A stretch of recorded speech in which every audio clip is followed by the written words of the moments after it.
Thanks, Rodney. Welcome out to Dozer Park, and hello to those on MILB TV as well. I'm Nathan Believa with our manager, Chris Swager, in front of our dugout. We're ready for a 6-game homestand. August, another good month of July for the Chiefs. 15 wins in the month and 26 homers, and really swinging the bats well. We saw that all weekend in Clinton, and I know a couple of walk-off losses there to end that trip, but you had to be pretty happy once again with the way this team's played on the road. You go back to that trip to Michigan, 5-1, now 2-2 here, at one point 7-1 on the road, and you can write that down. You're a happy manager, right? Yeah, I think in general, like we've played really well on the road, which is sometimes teams struggle to do because the schedule's a little bit off. The days can be, a little shorter, but like much different. Right. You don't do as much work. Your routine kind of changes. We do make a pretty good effort to like keep our schedules like somewhat similar, so guys know what to expect. But like in general, like you're in unfamiliar territory, you're sleeping in not your bed. It's a little bit tougher to maintain your routine. So, it's definitely different. But for us to go into different cities and basically just go and play our game and execute what we're trying to do, that's a positive, and that's what we like to see, because you play 50-50 at home and on the road, so at some point, like, you got to make hay as a visitor. I know we've joked about it before. You're not a guy that gives signs very often when you're down there at third. What's your sign to your number 3 and number 4 hitters right now that stay on fire? What is that sign? Because these two are Laris Montero and Yuriel Gonzalez back-to-back in the lineup are on some kind of hot streak right now that I don't know that I've seen two guys kind of do that by themselves and just both go at the same time. Yeah, I think, with regard to signs, like you said, like I don't put a whole lot on there. That's usually like 2 claps and a fist pump, That's right. That's pretty much hit a double, it for the hit a sign. home run. Yeah, exactly. And that's been the sign for those guys all year. Yeah. And I think in general, that's what we're trying to accomplish here is get good pitches, make hard contact. If you have a chance to drive the ball, you should do that. A lot of what, like, my philosophy and our philosophy is, like, especially at this level, like, we need to see what these guys can do as far as doing damage. And so, like, bunting, hitting and running and all of these, like, managers' tricks, like, that's fine, but, maybe to win a game or something like that. But, in all reality, like, what's going to give these guys the best opportunity to succeed at higher levels, is learning to take good at bats and drive the baseball. So, it's fun to watch because these guys have really settled into solid approaches. They feed off each other. I think hitting in general is contagious, and it's funny. Lucan, he's hitting in front of him, right? And he's like, man, like I've never been pitched to like this in my life. Like, guys never really come after me, and I was like, well, yeah, you're massive and you hit the ball really hard, and that makes a lot of sense. And he's probably hit lower in the order, like in the 3-4 hole. And he was the guy in the lineup where everybody said, like, we're not going to let him beat us. Yeah. And as it stands currently, where he's hitting or where he has hit, if they take that approach and pitch around him, then they have to deal with those 2 other guys. So that's like a nice thing about our lineup is it's pretty deep right now.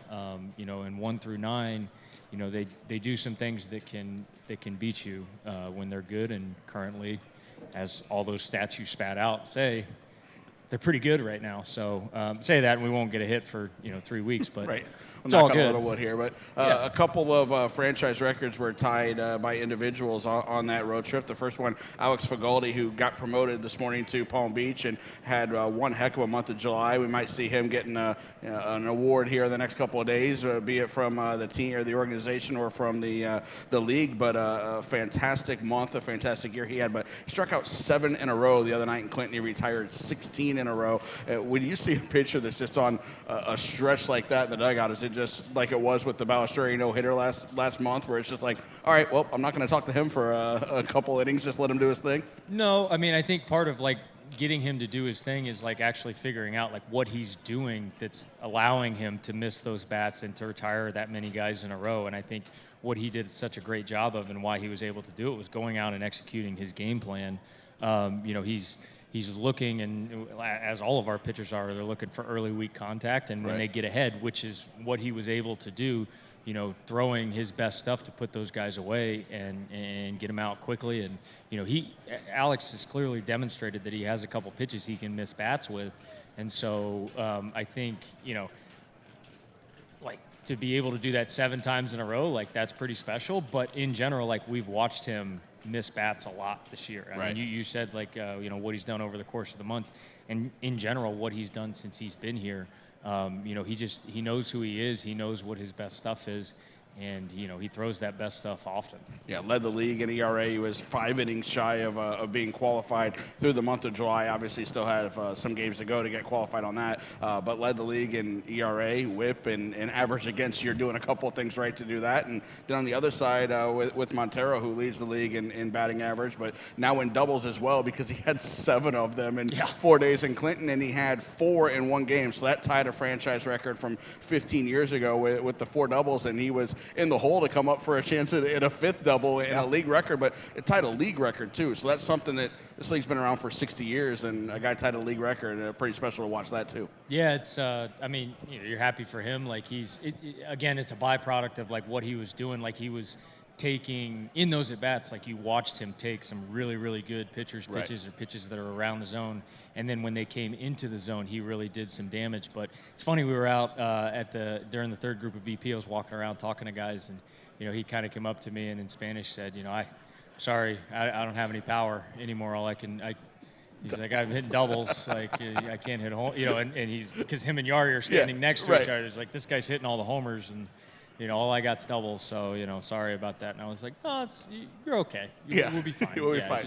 Just keep doing what you're doing. But, that led to the next conversation was, all right, what are you guys doing that's really good right now? Like, you're laying off of pitches outside of the zone, and then when you're forcing guys to come into the zone, you're getting good swings off and doing damage, which is the ultimate goal for what we're trying to do with our hitters here. Was there any thought about bringing the nice lady who serves the Cuban food back with us? Because I think some of the magic might have been in that food because it's fantastic. That probably is good for like 4 days, but if we went much longer than that, we're going to have some serious issues with our strength coach. Right. Oh, yeah, absolutely. And athletic trainer, because the amount of weight that would be put on by just our team in general, right? Like, I think I gained 4 pounds. You see the Latin guys, they get so excited by the food, and then they have great series. Yeah. That's what happens. Yeah, I mean, I think it kind of goes hand in hand, but, at a certain point, I don't know that that's sustainable over, more than a month. The amount of weight gain. I would be interested to see what our numbers were before and after that road trip. That's right. Because I know my personal numbers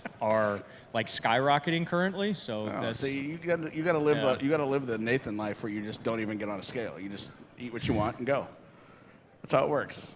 So you've seen heavyweights, right? Where get on the scale, get off the scale. Yeah. I feel like that's you every morning when you look at it, and then you're just like, You think I own one. That's great. Yeah. Awesome. Well, there's one in the locker room, and you come in there all the time, so I know you pass a scale every single day. True story. That's a true story. Yeah. I don't know if you know how it works. No. Okay. Counts too high. It's always off by like 30. This is how it works. Heavyweights. That should be a bus movie. Yeah, Frank's been like on me for like 2 years to find it, and I don't know where it's at. So it's definitely not like in our collection currently. I'm sure it's somewhere on Netflix. That. I know it's not in our collection right now. So we'll. I would love to because it's like basically the story of my childhood as well. Yeah. So as a former fat kid, I would enjoy that. If anybody has heavyweights, we can borrow it for the bus. Let us know. That'd be great. We'll bring it back. We'll borrow.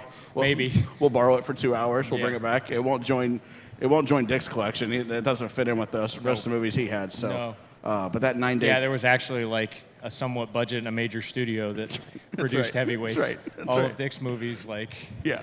I think they were shot out of a van. I think they were in East Jersey somewhere. Yeah. But if anybody wants to let us borrow that, we're on it.